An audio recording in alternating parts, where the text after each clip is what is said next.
मैंने आपसे इसलिए पूछा था क्योंकि मेरे को 4 खिलाड़ियों की मार्किंग करनी है आपसे।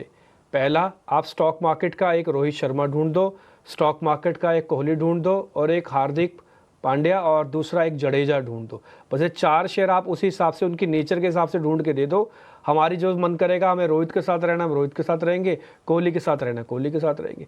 आप 4 शेयर इन खिलाड़ियों के नेचर के हिसाब से ढूँढ के दे दो। देखिए डीपी भाई, मेरे ख्याल से रोहित शर्मा, कोहली, हार्दिक पांड्या या फिर बुमराह ले लीजिए। इस प्रकार के खिलाड़ी मिलना बहुत मुश्किल है। इस प्रकार के खिलाड़ियों को मिलना, जैसे सचिन तेंदुलकर हुआ करते थे एक समय पर।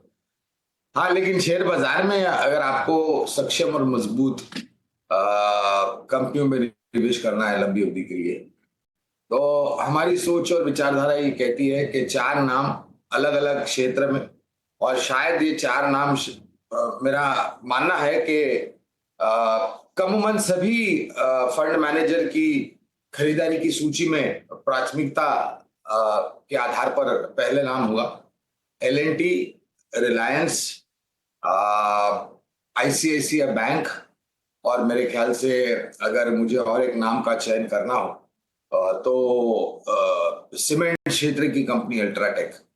ये चारों अलग-अलग क्षेत्र से दिग्गज कंपनियां, और मेरे ख्याल से हर एक फंड मैनेजर की सूची में प्राथमिकता होगी इन सब नाम। ठीक है, तो दिग्गज प्लेयर्स का नाम लिया डिम्पी ने और उनके बराबरी का शेयर चाहिए था, तो दिग्गज ही होंगे वो। रिलायंस, आईसीसी बैंक, अल्ट्राटेक जैसे शेयर पसंद हैं गौरांग सर को, और निश्चित तौर पर इन्होंने काफ़ी वेल्थ बना के दिया है निवेशकों को। सेफ भी हैं, बहुत ज़्यादा वोलेटाइल भी नहीं है, और इसके लिए आपको इन शेयरों के साथ जाने की सलाह है। तो अगर आप पोर्टफोलियो बिल्ड करना चाहते हैं, ये सारे के सारे एल भी उसमें था, एक दिग्गज कंस्ट्रक्शन कंपनी, इसको अपने साथ आप रख सकते हैं।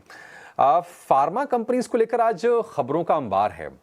आपसे कुणाल जी जानना चाहेंगे, अलेम्बिक फार्मा पर आप जरा व्यू दीजिए, क्योंकि इनके बड़ौदा प्लांट को यूएसएफडीए से फॉर्म 483 जारी हुआ है, या एक ऑब्जर्वेशन यानी कि एक आपत्ति के साथ। अलेम्बिक एक अच्छी क्लोजिंग ये देखे शेयर गया है शुक्रवार को, क्या करना चाहिए इसमें? वेल, एपीएलएल की बात करें, एलेम्बिक फार्मा 845 के अराउंड का क्लोजिंग था, और मोमेंटम देखने जाए तो पॉजिटिव साइड की ही हमें देखने को मिली है। अगर स्टॉक की बात करें तो ऊपरी लेवल पे स्टॉक में रेजिस्टेंस आ रहा है 882 का, और 844 के अराउंड का क्लोजिंग है। नई खरीदारी करके चलने की सलाह तो बिल्कुल नहीं दूंगा, क्योंकि फिलहाल रिस्क भी उतना फेवरेबल नहीं है नई खरीदारी के लिए, क्योंकि डाउन साइड में जो सपोर्ट आ रहा है वो 800 के अराउंड है। सो अगर स्टॉक में कोई गिरावट आती है और स्टॉक में अगर कोई करेक्शन आता है up to the level of 825, तो आप वहां पे खरीदारी करके चल सकते हो। वहां से हम ऊपरी लेवल पे 885 के टारगेट का एक्सपेक्टेशन रख सकते हो, और लो लेवल पे हम वहां पे जो एसएल मेंटेन करके चलेंगे वो रहेगा हमारा 800 का। तो 800 825 आता है, 830 आता है, तो वहां पे आप खरीदारी करके चल सकते हो।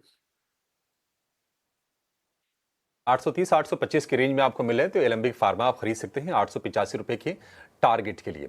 एक और मेहमान